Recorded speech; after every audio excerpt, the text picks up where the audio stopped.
In the year 2000, an airline existed that was so reliable, so profitable, people called it the Flying Bank. Swissair was the pride of a nation, a symbol of precision and stability, with a balance sheet stronger than most financial institutions. 18 months later, its entire fleet was grounded, its cash gone, its reputation destroyed forever. You will learn the invisible force that brought it down, because that same force is probably operating in your own team meetings every single week.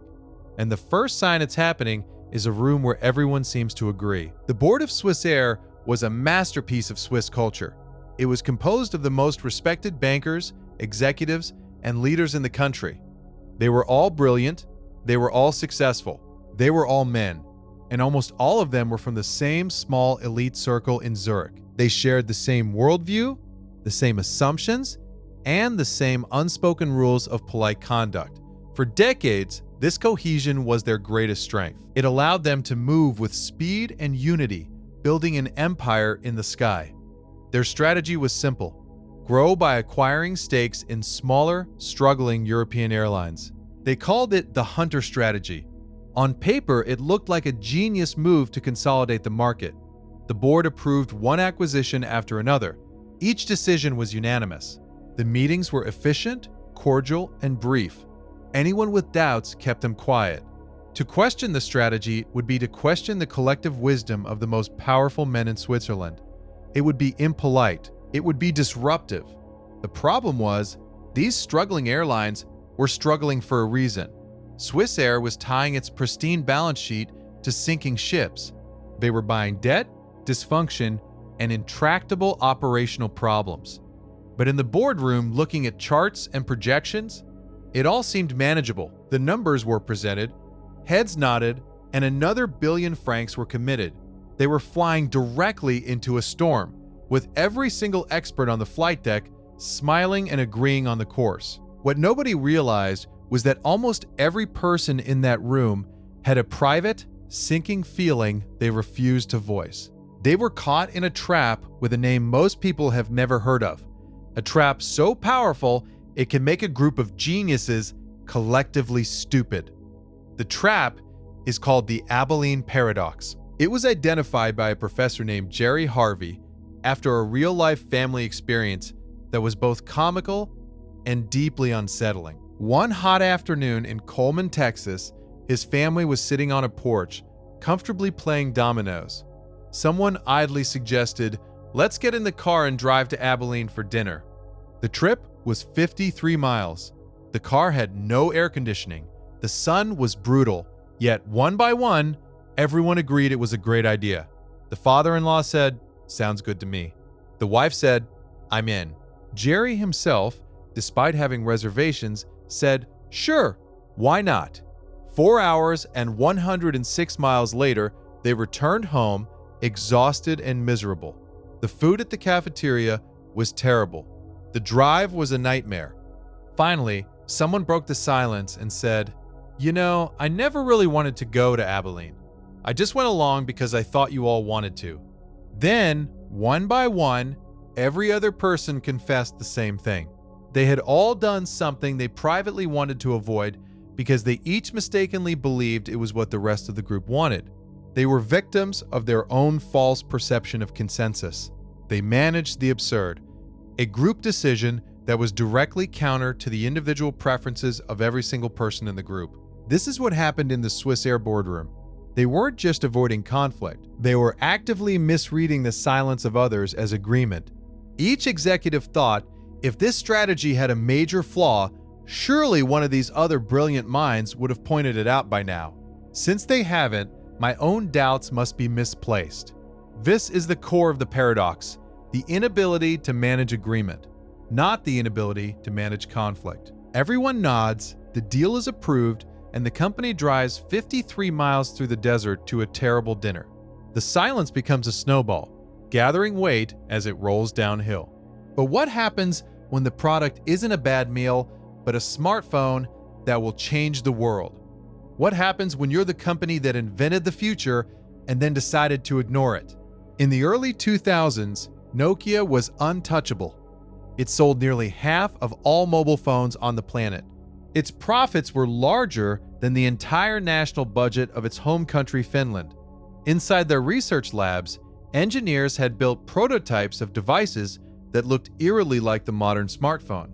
They had full-color touchscreens, high-resolution cameras, and an intuitive app-based interface. This was years before the first iPhone was even a rumor. They had the future in their hands. And they killed it. The projects were presented to senior management. The executives, who had built their careers on the success of the old Symbian operating system, saw these new devices as a threat. They were expensive to produce, the margins were uncertain, and they would cannibalize the sales of their existing, wildly profitable phones. The culture at Nokia was built on fierce internal competition and a deep respect for hierarchy. A middle manager presenting a radical idea that questioned the company's core business was taking a massive career risk. The unspoken message from the top was clear: deliver on the current model. Hit your quarterly numbers. Don't rock the boat. So the engineers with the future in their hands were silenced. They were told their ideas were not commercially viable at this time. The organization's immune system attacked the innovation. A collective consensus formed around protecting the present, even at the cost of the future. A similar story played out at Research in Motion, the makers of BlackBerry. When the iPhone launched in 2007, their co-CEO held one up at a company meeting and laughed. He told his engineers that a full touch-screen phone could never work. The battery life would be terrible, the virtual keyboard was a gimmick, the network infrastructure couldn't handle that much data. He was technically right on all counts at that exact moment in time. But he was strategically, catastrophically wrong. The leadership team was insulated, surrounded by people who had become wealthy and successful by perfecting the BlackBerry model. Their entire identity was tied to the physical keyboard and secure enterprise email. In their meetings, the consensus was clear. The iPhone was a toy for consumers. Their real customers were corporations and governments who valued security above all else. They saw the world through a BlackBerry-shaped keyhole. Dissent was viewed as a lack of faith in the company's proven formula. Within 5 years, both Nokia and BlackBerry went from complete market dominance to total irrelevance. Their failure was a failure of imagination, enforced by a culture that rewarded conformity. It feels like simple arrogance, but the mechanism is far more primal. There is a deep biological reason why your brain forces you into agreement, even when you know it's a mistake, and it has everything to do with pain. Imagine you're in a lab lying inside an fMRI machine. Researchers show you a picture of two lines and ask you which one is longer. The answer is obvious. It's a simple perception test. You do this a few times, getting it right every time. Then, they introduce a twist. You're told you'll be playing with a group of other participants, and you'll see their answers before you give your own. On the next trial, the answer is again obvious, but you watch as, one by one, every other player gives the same, clearly wrong answer. Now it's your turn. The screen waits for your response. What do you feel? A jolt of confusion, a spike of anxiety, a powerful, visceral urge to change your answer to match the group's. This was the setup for a series of famous experiments on conformity. When participants chose to go against the unanimous wrong answer of the group, their brains lit up in a very specific place, the anterior insula. This is the same part of the brain that processes physical pain. Your brain interprets the act of social dissent as a literal physical threat. The discomfort you feel when you disagree with a unanimous group is neurologically indistinguishable from the pain of a burn or a cut. This is the biological engine of groupthink. Your brain is screaming at you to avoid this pain. It's a survival mechanism, honed over hundreds of thousands of years when being ostracized from the tribe meant certain death. Belonging is safety, dissent is danger. So you stay quiet, you rationalize. Maybe I'm seeing it wrong. Maybe they know something I don't. You start to doubt your own perception of reality. The pressure to conform is a physical force. The executives at Nokia and the board members at Swissair weren't just being polite or protecting their careers. They were responding to a powerful, ancient instinct to avoid the pain of social rejection. This explains why groupthink is so common in successful organizations. Success creates a strong in-group identity. It makes people proud to belong. The more cohesive the group, the more painful it is to stand apart from it. The very culture that creates success, unity, shared purpose, a strong identity, also plants the seeds of its destruction. It raises the neurological cost of disagreement. The result is a boardroom full of people whose brains are chemically punishing them for the very act required to save the company. Speaking the uncomfortable truth. Given that this is a default setting for human hardware, how does any organization avoid driving itself off a cliff? The solution is to change the rules of the game. You have to make dissent a safe, expected, and even required part of the process. You have to lower the social cost of telling the truth. One of the most famous examples comes from the Israeli intelligence community, where they use a concept called the 10th man rule. If a group of 10 analysts are examining a problem and 9 of them reach the same conclusion, the 10th person is automatically tasked with a new job. Their duty is to challenge the consensus. They must assume the other 9 are wrong and build the best possible case for a completely different explanation. Their job is to be the dissenter. It's a formal role. This brilliantly depersonalizes the conflict. The 10th man isn't being difficult or disloyal. He's performing his assigned function. He is praised for finding flaws, for uncovering hidden assumptions, for stress testing the group's conclusion to its breaking point. He's not an enemy of the group. He's its most valuable protector. This structural approach creates what psychologists call psychological safety. It's a shared belief that the team is safe for interpersonal risk-taking. You can speak up, ask a dumb question, or challenge the status quo without fear of being humiliated or punished.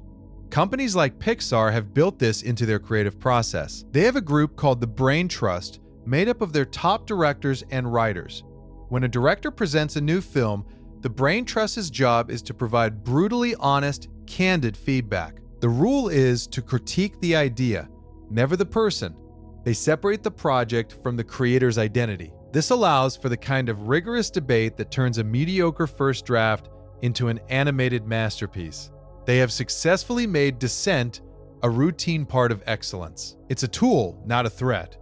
You can see the same principle in the hedge fund Bridgewater Associates, famous for its culture of radical transparency, where nearly every meeting is recorded and open to critique. The goal is the same: to create a system where the best ideas win regardless of who they come from. This system has to be stronger than the instinct. The silent agreement in a meeting room is one of an organization's most dangerous signals. It feels like harmony. It feels like progress. It often masks a collective drive towards a cliff nobody wants to approach. Groupthink thrives in the absence of conflict. It feeds on the natural human desire to belong and the neurological pain of standing alone. The companies that collapsed under its weight weren't run by fools. They were run by brilliant, successful people who built echo chambers so comfortable that the sound of reality couldn't get in. They promoted the people who agreed with them and marginalized the ones who brought uncomfortable news, until the only news left was comfortable lies. The defense is structural.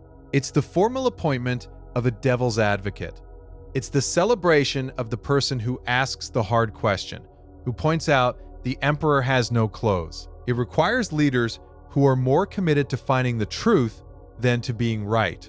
It's the understanding that a heated debate with constructive conflict is infinitely healthier than a polite, cordial meeting where everyone privately thinks the plan is a disaster. The health of an organization is measured by the quality of its disagreements.